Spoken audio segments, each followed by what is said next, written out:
for decarbonization, low carbon future, the transformation of technology, so all the base metals that are part of that. As part of that, they acquired the Hermosa project in late 2018, buying out the original owner, Arizona Mining, for $1.3 billion. It was still an early stage exploration project. And so what is Hermosa? So it's comprised of three elements. We have the Taylor deposit, which is a large zinc lead silver sulfide deposit, one of the largest undeveloped zinc deposits in the world. Co-located with Taylor, we have the Clark deposit, which is a battery grade manganese deposit. We're targeting the lithium ion battery market. We have a 45,000 acre land package around it where we have highly prospective areas for additional copper and zinc prospects and additional projects. And so when Craig talked about 5 critical minerals, this is evolving as a really important critical minerals district. Manganese and zinc are two of the most problematic supply chains, so these are really strategic resources for our country as well. In February of last year, we got to the point where our board authorized a $2.2 billion capital investment to start to build the project and get into first production. That's the largest private investment in the history of Southern Arizona. So all up with the purchase price, we'd spend another $400 or $500 million on early development. We will be invested to about $4 billion by the time we get to first production. And so that's how we got started. Shortly after the acquisition of Hermosa, I was approached by some of the leadership of South32, many of whom I'd worked with in BHP. The company came from BHP, about this project they bought in Arizona. I was working in the Melbourne corporate office for BHP in the group health, safety, environment role, and they came to talk to me, said we bought this exploration project, we don't have a team there yet, but we want to start looking to develop and move it forward, would you be interested? At that point, I had been in the industry a little over 25 years. I had seen lots of things. I'd seen the really good things about how mining can lift up communities and lift up societies, and I'd seen some things that didn't go well and what can happen when it's not done well. And so I got to thinking about the opportunity to take all of that with a clean sheet of paper, like the ability to build something from ground up. I know people who were in this industry 40, 50 years and didn't get to do that. And what a tremendous opportunity it would be to take everything you've learned and apply it in one setting to create something very different and work with a team to do that.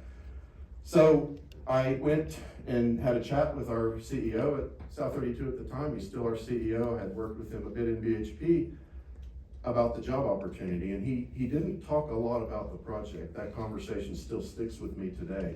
He talked about two things. He talked about South32's mindset around safety, our safety guarantee, and I will get to that more in a minute because it features very big in what we've tried to do.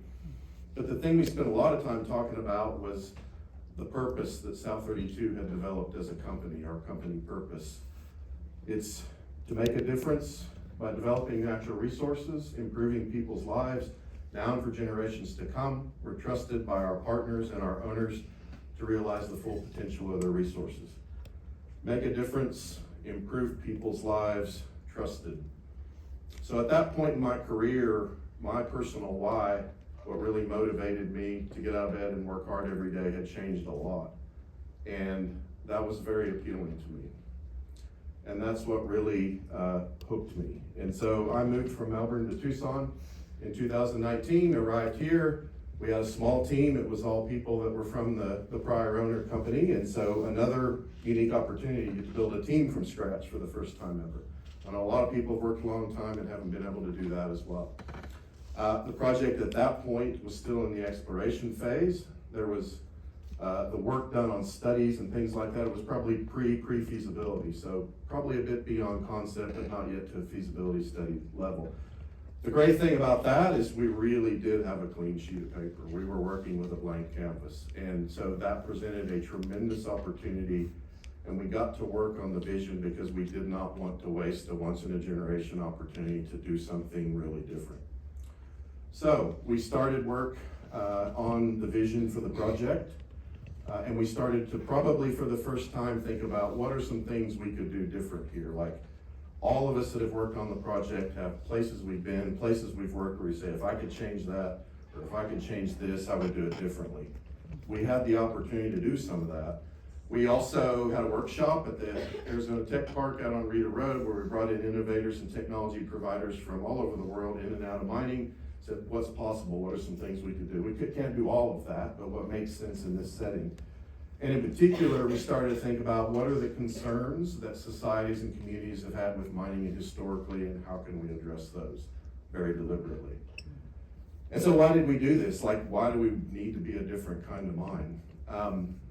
It still has to be good for shareholders. We won't get the capital to build it if it's not good for shareholders, so we have to start there. But there's no doubt that societal expectations have gone way higher. What our communities and stakeholders expect of the industry is different now. Part of the reason we haven't built large greenfield projects in the country in a very long time is because expectations have gone higher and we've not reached those expectations in some cases yet. So that's why it was important, is how do we create something that's different, present to stakeholders something that's different, and potentially get some stakeholders that maybe aren't typically as supportive. And that might be the key to unlock getting the chance to build something that we haven't been able to do for a long time. And so from that, there were really four highly integrated and connected areas where we felt in the early days we could and needed to be different. Environmental and sustainability performance, social license to operate, so really, how do we develop our relationship with stakeholders and create shared value from what we do? Obviously, operational technology and how we operate the mine. And then lastly, workforce and culture. And these are all very highly integrated. I'm gonna step through each of those areas and talk about the thinking, the drivers, and how we ended up